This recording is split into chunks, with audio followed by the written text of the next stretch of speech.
For more than 1 million years, I've roamed the earth, adapting, evolving, surviving. I stalk wild lands you may never see, taking only what I need and giving back far more than you know. I breathe life into the forests, and they breathe life into you. I know every tree, every rock, every stream in my kingdom, and I watch as they slowly disappear. I'm one of the first things your children learn to love, and the last thing you think needs your help. But my roar is fading. In your child's lifetime, I could be gone. I am no longer the most powerful being in the forest. You are.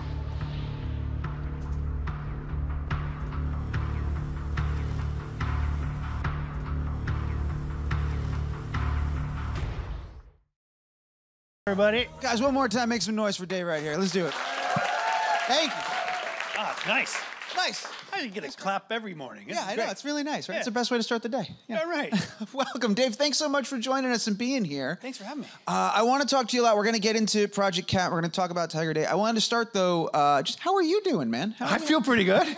I feel like, you know, any day I can get talking about tigers is a good day to me. It's a good day. It's rare I can get a whole room full of people who want to talk about tigers, but it's something I'm passionate about, so. Yeah, for sure. Good day. Well, definitely. We're all very excited to talk about tigers here.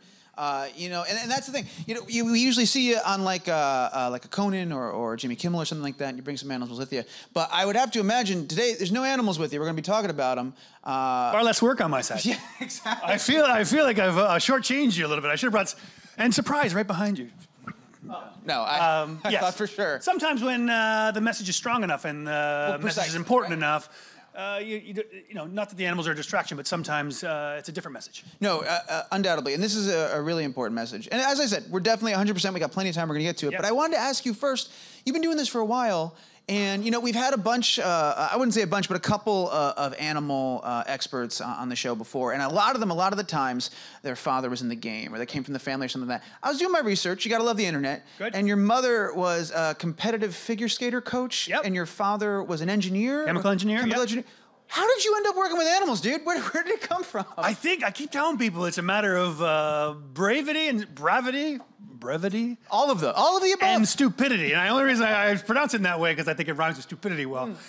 I think that it was a matter of, I had pictures just like this in my room from as long as I can remember. If I was 3, 4, I didn't have my sports heroes. I had lions, I had tigers, I had all those types of things. You look at like sort of those weird scrapbooks that your parents make for you and they're like, what do you want to be when you grow up? And grade 2, which is what, 7 years old, 6 years old, I was like, zoologist. Yeah. And I'm like, how does anybody that age even know what a zoologist is? Exactly. But clearly at some point, I was just telling my family, I'm gonna work with animals in some way. And I was the typical, I spoke before listening, I was loud, I was disruptive, I was not a great student all the way through high school. Yeah. You know, and still my father, who was a chemical engineer, is like, hey, you know, what are you going to go study in university? I'm like, zoology. I've told you since I was grade 2. My whole life. And what kind of job are you going to give them? I'm like, oh, I don't know what kind of job. I just like animals. So it was, I like animals. I graduated top of my class in my first degree, a zoology degree that I told everyone I was going to get. And so at that point, the world was my oyster. It was like, hey, do you want to go keep on doing your PhD? And you can be like us. You can be one of these conservationists that changes the world. But I kept thinking in my head, I'm like, my passion is, I used to look at these pictures and think, I wonder what the breath smells like. And I wonder what that fur feels like. And I wonder what the weight of their head might feel if they laid on my chest. You wanted to be up close and personal. I did, and I didn't know which way to do that. So I said, you know, academia will always be there. I'll come back to it if I need to, but I'm going to go out and actually find a place to interact with animals. So zoos was, you know, I just say, with my background, I don't know any other way to get introduced to animals. I walked around with my degree in a suit and went to job interviews, and they're like, you know you're going to be picking up poop for a living. Why are you wearing a suit and having your degree in your hand? You show up at random zoos in a suit. Literally, no joke, that's what I did. Yeah. And they kind of laughed. And the guy who eventually hired me was a privately owned small zoo, hires me. I moved my whole life. I get there, and he goes, you know, I don't care about your degrees. You look like you're a big guy. You could probably shovel a lot of poop. And I was like, oh, this is something. But luckily, he taught me this whole idea of the fact that maybe captive animals is not a great thing. Maybe that's something that humanity did without thinking of the morals and the ethics of it. But now that we have them, we better take care of them. There better be some compassionate people who love animals that are going to try their hardest to make sure that that animal's day is the best. And in his world, that meant coming out of those enclosures. You know, it would be boring to be in that cage all day. And one of the biggest problems with captivity is boredom. So he believed any animal that wanted to be trained could come out of their enclosure, and that's how I started getting into, you know, that close contact. You know, and I can remember the very first day. So typically you start with rats and dogs and all these types of things. My question was going to be, do you remember your first like bond and your first close contact? Well, so I was picking up poop. I was 2 weeks into my job. And knowing that the path was supposed to be dogs and cats and rats and small animals, and then maybe, you know, the first dangerous animal might be a camel. Are these the types of poop you're picking up, or no? That's the path you're hoping. That's the animal training, handling, touching, hugging path, because you're picking up the poop, hoping that 1 hour a day you could maybe hug an animal. Yeah, for sure. And I remember being, you know, rolling out my little wheel of poop, and right around the corner, as close as, you know, maybe 4 times further away from than you and I are. Big male lion, big mane, no trainer behind him, walks around the corner. My eyes widen, I'm like, oh man, but I've always, I go back to this picture and I'm like, I've always wondered what he feels like. And in my head, I can specifically remember thinking, well, he looks happy, I'm pretty happy, maybe I'll go pet him. So he walks up to me. You're talking about a giant lion, right? 550-pound lion. Got it. He was literally, if you remember the movie Ghost in the Darkness? Yeah. He was that lion. Pull. It was that lion. So and your instinct is, I'm going to touch this thing. So he comes up to me, he makes a noise, which is what they do. Yeah. And they put his head against me, and I was just like, oh my God, this is what I always wanted to know. Yeah. And the love and the passion and all that drama hit me in that moment. I was like, yes, this is exactly what I was supposed to be doing. The trainer then comes running out. He had, like, obviously, because he's such a good lion, he was not paying attention. He kind of ran. The zoo wasn't open, so he's like, okay, go for a run. I'll pick you up in a minute. Comes around the corner and says, you shouldn't be doing this. Yeah. You know, a male lion should be eating you, and you should be running. This is how it works when somebody bumps into a lion. He says, but clearly, if you have a passion and a lion likes you, why don't you come to work every day early, and you can take him for a walk with me. So that walk the line, and that was part of it. And then it obviously, I became the big cat guy. From the captive environment, I went on to conservation. When I started in conservation, so when Discovery and Animal Planet found me. Yeah, and that's when you made the jump. Here we go, and here we are. And I'm in television somehow. I don't want to harp on this moment, but was it instinctual that I can go without fear and touch this giant predator who's just standing in front of me? Or was there had to have been a part of your brain that was like, this could end poorly, but I gotta know. It was that personality trait of mine that I said I was brave and stupid. Yeah. I think that it was just, I was too young to think those consequences. I'd never be that guy that got eaten. Now, knowing what I know and seeing the awful things that I've seen in the world that I've lived since that moment, I would tell anyone, don't do that. That's the dumbest thing you can do. And 9 times out of 10, something bad would happen. Great that it was that cat, because that cat was a really good cat. Yeah. Great that I got him on a right day, in a good mood. Well, it was the spark. It got you. Yeah, it started this whole path. Right? Yeah, it was the dumbest thing you could do. You really shouldn't have done it, but it wasn't in my mind, no. Exception to the rule. Yeah. And I feel like it's probably part of the reason why going forward, all the little things that I've done that other people in the world hadn't done with conservation and animals, and sort of, I've always lived my career on the verge of, you shouldn't be doing this, but why not, was because my step is usually forward. And it's just something that's instinctual. And when I saw that lion, I was like, that's my dream. There's my dream. Go get it. Yeah. Real quick, just contextually, around the house, how are you with bugs and insects? Because if I see a bumblebee, I freak out and I flail my arms wildly. I'm very pro-bumblebee. Are you pro-bumblebee? I'm very pro-bumblebee. I shouldn't say bumblebee. Bumblebees are pretty harmless. Yeah. There's a wasp nest, though. Yeah. I don't want them in my house. Like, no, nobody does. My wife's an interior designer. There's no way she wants bugs in the house. I'm just trying to get the other side of the spectrum here so I can understand where the reaction time quite is. Typically speaking, I would say I'm more pro bug and dirt. Okay. But I have a family now. It's a brave stance to take on this stage. Yeah, I would rather live in a tent than I would in a house. But unfortunately, there's a lot of things that, that I require in my life. Thank you for indulging me. Dave, talk to me about Project Cat, Conserving Acres for Tigers. This is, I was saying to the audience before you came out here, I was reading some of the facts and stuff. It was really blowing my mind. This is an incredible initiative. Talk to us a little bit about Project Cat is something I'm super passionate about. It's something that I feel like it's important. And clearly, people at Discovery Communications, Animal Planet, we all believe, tigers getting wiped off this planet. And there's a lot of reasons why we should care about that.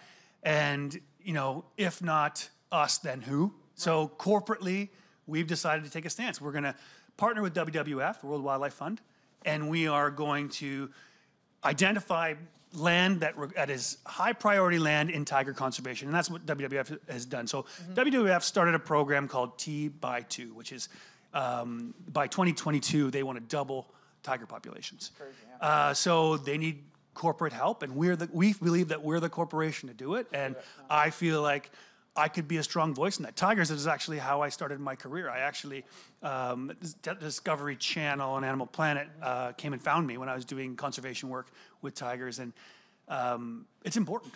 Yeah. It's important. It's important because look how amazing this species is, but it's also important to the people that are living there because they're one keystone species that will identify what's happening to their environment. Right now, the environment there is a second-class citizen, and it's getting wiped out. Yeah. And soon there will be no fresh water. There will be no clean air. There will be no anything. Yeah, and that's what I was blown away by is there's a particular stat that says you could fit the entire global population of tigers currently on one football field. Yeah. Which there's more in Texas. Yeah, you see that picture of a tiger. My whole life I've seen and acknowledged the existence of tigers. And like many things in the world, I can't wrap my head around the number of pennies in America or something like that. Right. But so you see a tiger and you're like, oh, there's an infinite number of tigers because I always see tigers. Right. But to say, no, you take a football field and that is every tiger we have left right there. How do we get to that point? How did we allow this to happen? It starts gradual and then it gets momentum, like everything else. I think in this particular case, it starts with a third of the world's population being in Asia, which is where tiger's from. So with that third of the world's population, they've got a lot of problems that don't involve wildlife and conservation, meaning a lot of mouths to feed, Yeah. So it begins as a competition for land and resources. So, a tiger that wants to eat a deer, well, that hungry family also wants to eat that deer. Yeah. The tiger that needs that forest, the acres that we're protecting from Project Cat, some of that land could also be used for farming or other things that. Right. So it's in that competition that we find our problem because, wow, it's really easy for you and I to sit here and say, come on, guys, let's keep some space. You got a lot of space, and then we're a let's do it. Culture here in North America. So, okay, fine, we need some tigers. Okay, this land's yours. It's not as easy because there are other problems that are being put into the equation. So it starts with that competition, and then poaching of the prey. A tiger is worth more than $10,000 dead. Wow. And it's actually a hindrance to alive. Yeah. So you can imagine why the people who are actually living alongside these animals are thinking, well, if I get the chance, I'm going to take one of those things out. Well, that's the thing that I kind of dug about looking at some of the solutions and okay, let's say we got all the money and we're going to start doing these things. There's a lot of stuff out there, part of Project Cat, that, like you said, it's not just about the tigers. If we conserve this land, if we do this, it benefits the surrounding communities. It benefits the people around. It has to. So that's the challenge, right? Exactly. It's always been the challenge, and it's taken, WWF and corporations like us, especially like Project Cat, to sit there and say, okay, we've got a plan now. We know a way forward where it's going to help the people and help the tiger. And unless it's mutually beneficial, it's not going to long-term succeed. So in these cases, so how do we help people that are living amongst these animals? How do you help someone by removing them from a property? And there are some obvious answers and less obvious answers. But the beginning is, we have a bunch of corporate money, and we would like to save the tiger. We need people to help us do that. So the very beginning stage literally is, okay, we need anti-poaching. Well, we need people to build some anti-poaching stations. So there are a bunch of needs that we can immediately meet that create the jobs, that feed the families, and then those tigers become an asset. But then going forward, you also need a plan that's how is it going to be in 10 years? And how's it going to be in 30 years? And as they become the value to the local people, then those people take it on and say, we're going to protect this jewel. This is something we believe in. This is something we need. Because, unfortunately, it's very difficult to tell a government or a group of people, hey, going forward, it's not just the tiger. If we don't protect this environment, tiger's one face, a big, gorgeous face. Yeah. But it's just one face of the problem. Because you're living here, and you're saying you want to farm, you're saying you want to raise families. If there's no fresh water, you're done. Yeah. If there's no air to breathe, if these environments get wiped out, this is just a description of what's happening over there. And once it meets its sort of tipping point, we talk about in environmentalism that there's a tipping point. Once you get too far, it's gone. And then no one's going to be living there. You're going to see, mass disease problems, and you're going to see. Well, that's the thing, right? It's like it's not just about the tigers too, because they're, I believe it was an umbrella species or an umbrella. Yeah. So talk a little bit about that. How this one species impacts the entire circle of life. So we talk about it in a lot of terms. We talk about it as almost like if you talk about in PR terms, it's the face of that environment, but it's also what we call an apex predator, which basically means we all learned food chains when we were in biology class. They're at the top. So when he gets wiped out, then the prey, their populations go really big for 2 years, eat out the whole forest, and then they all die, and on down the chain. Yeah. So literally losing an apex predator will, in itself, fast forward this process of losing the environment. So there are a lot of reasons why you should be alarmed. And that when we're saying, hey, we got to figure out a way for you to partner economically, but we got to figure out a way to partner because you depend on the environment in which you live. Right. And that's tough until you get faced with it. It's very easy if people start dying to go, holy shit, I wish I had this forest back. Yeah. But we can't let it get to that point, obviously. Exactly, because then there's point of no return. So projectcat.discovery.com, I believe, is one of the best resources, or it's the resource. There's a really cool VR video, too, guys, if you want to get super close to a tiger without having to question whether or not it's going to eat you. That's a great way to do it. Tell me a little bit about Global Tiger Day, which is coming up this weekend. How does that factor in? What is? I love Global Tiger Day because it's a great example for us to have a spotlight on this species. I think the best thing that we can do, we're a communications company. We have Animal Planet, and Animal Planet's going to go out there and show you, starting at 6 in the morning, for 6 hours, we're going to show you all the best tiger programming that we love. And what that does is, one thing it gets you, tiger lovers can get their fix, but also I believe that part of my, we talked about the Jimmy Kimmel type appearances and things to do. I believe one of the most important things in conservation that we can do is come on out here to people and say, look how awesome this animal is. And show you my favorite 5 things of this animal. And watching programs is a good way to do it. You expose mass populations to a species and say, look how amazing it is. Because once you do that, I've never been asked the question, why do I care? Yeah. Very often when you walk in and say, hey guys, we got to conserve. Well, what do I care? Right. And I understand that to someone who wasn't born with that love of animals, but I try to instill it. So, Global Tiger Day is a great time for us to highlight the species, put on some programming, me to wave a pom-pom around and say, hey guys, this is important. Yeah.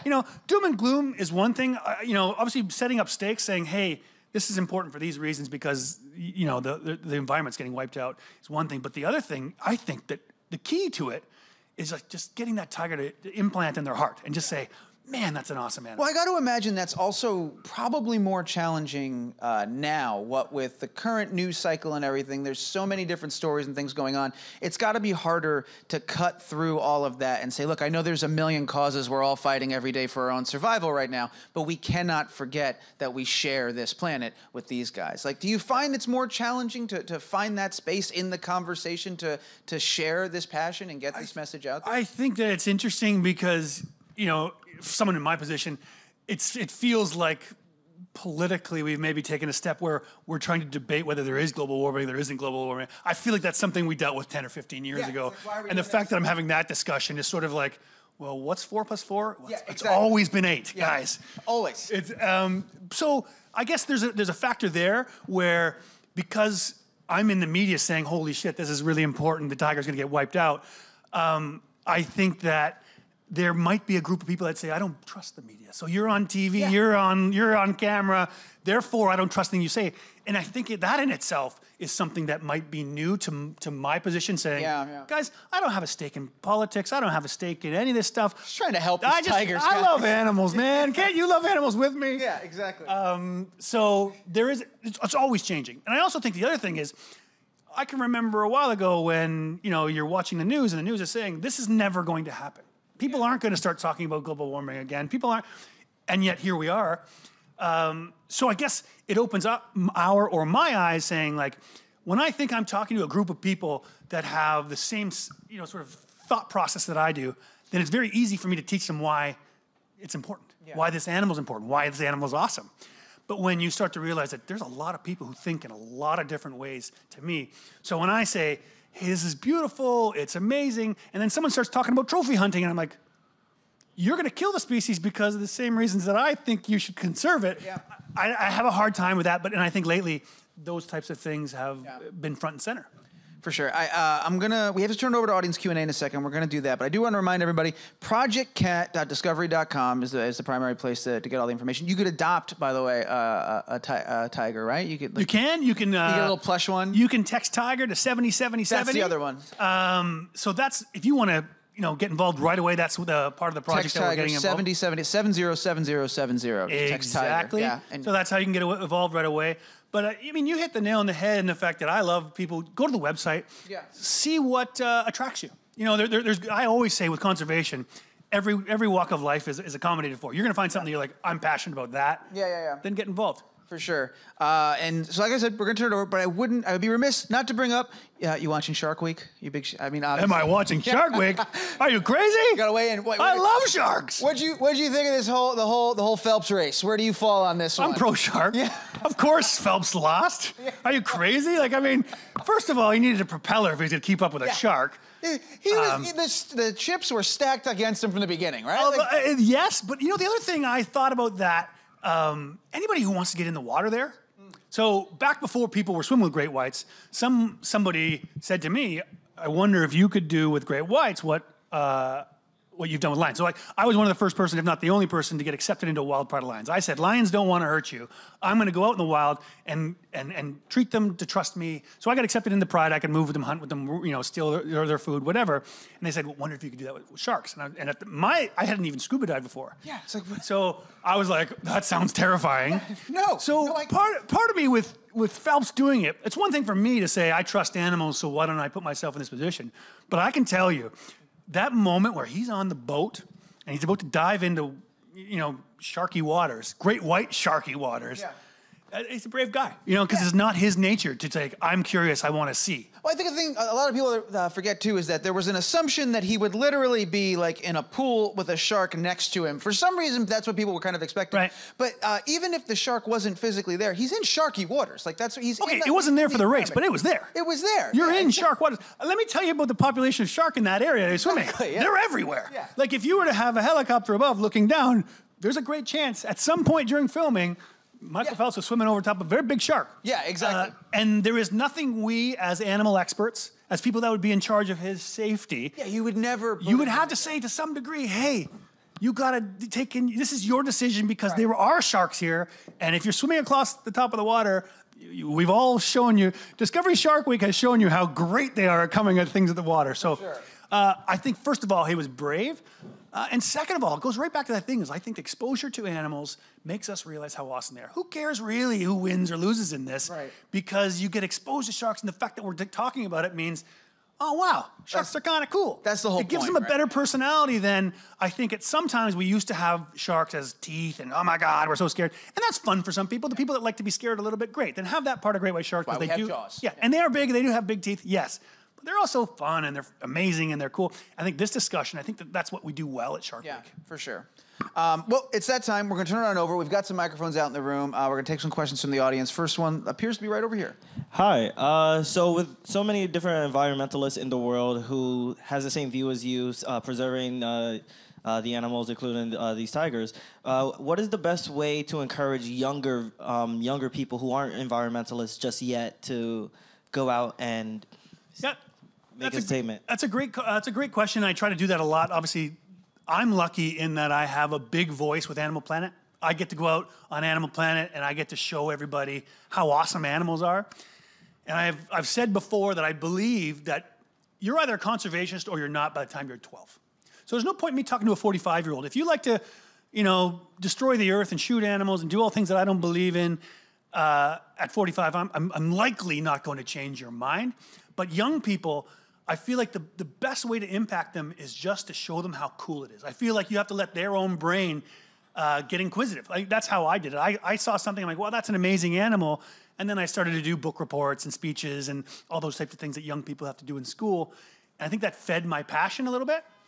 And I feel like that would be, because that's the way it happened for me, that's the way that I try to impact the younger generation. I think, if I look at a species like this animal will likely be gone from the wild in your lifetime and maybe even mine if you don't do something. So at that point, you can see the stakes.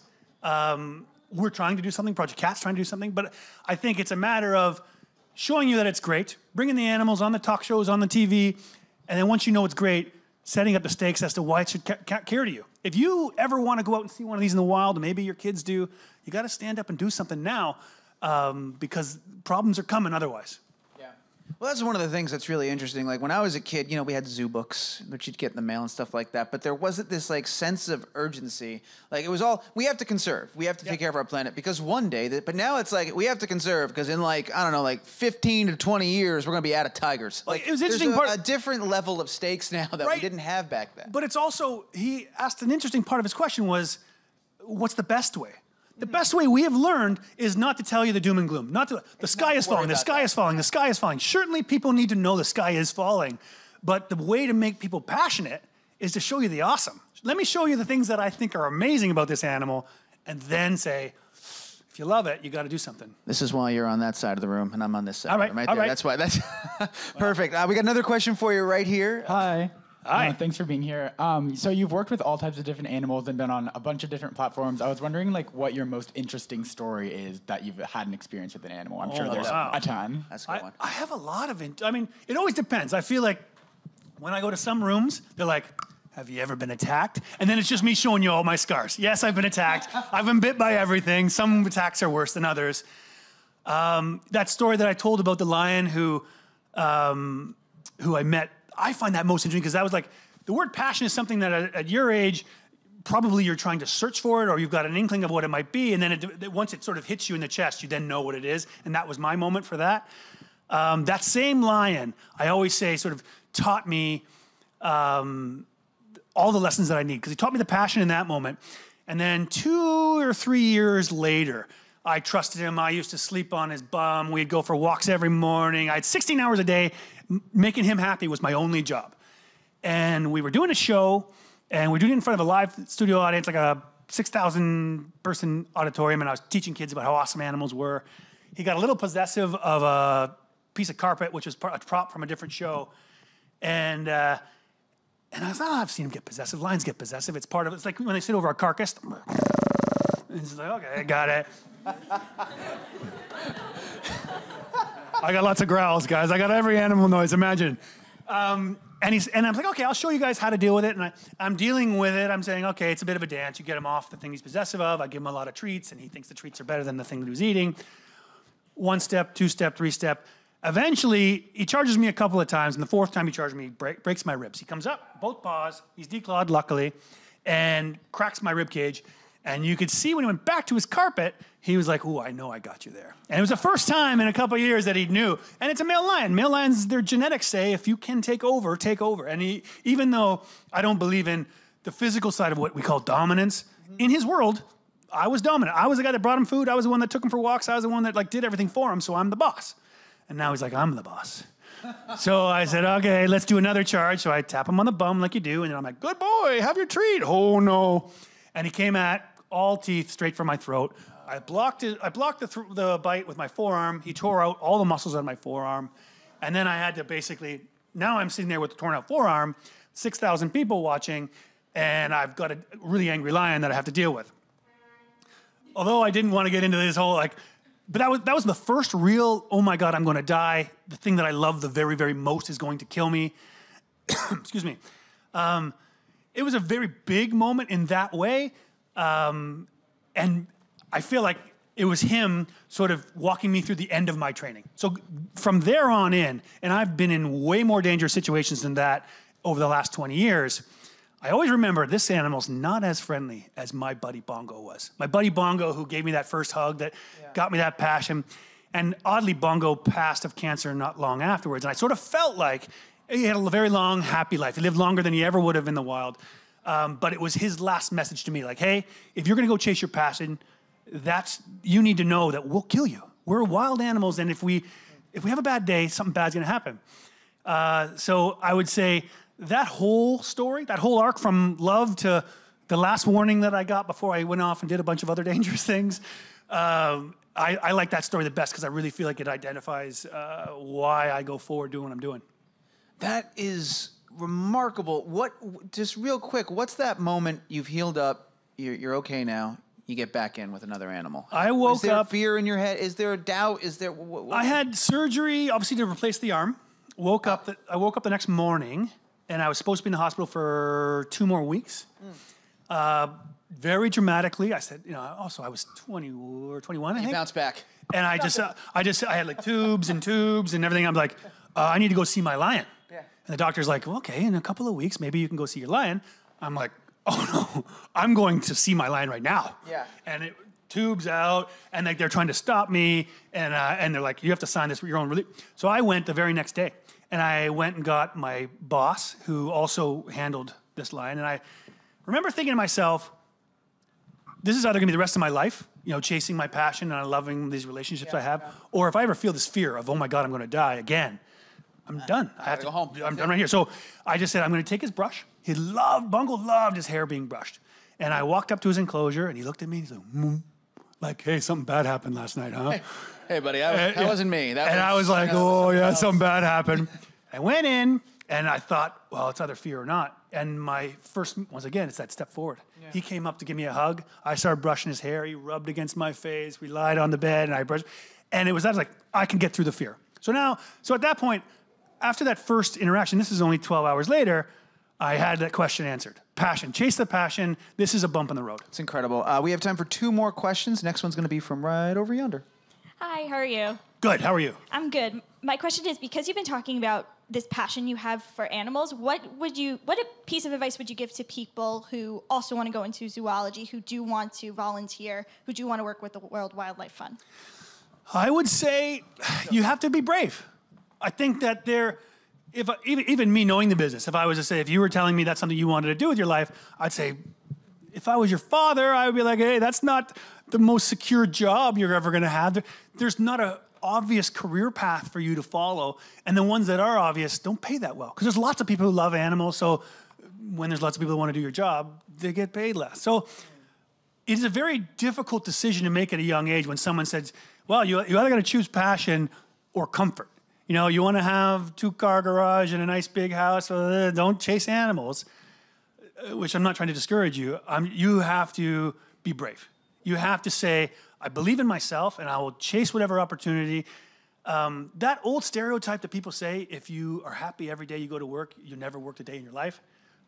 It's a stereotype because it's the truth. Anybody you've ever met who loves their job, me being one of them, I have had my forearm torn out. I have been covered in poop from head to toe. I can tell you some awful stories and some wonderful stories, but I've smiled through the whole thing because I loved what I did. So with me being brave enough to say, whatever, I'm going to figure it out, it allowed me to follow this sort of path that I've had.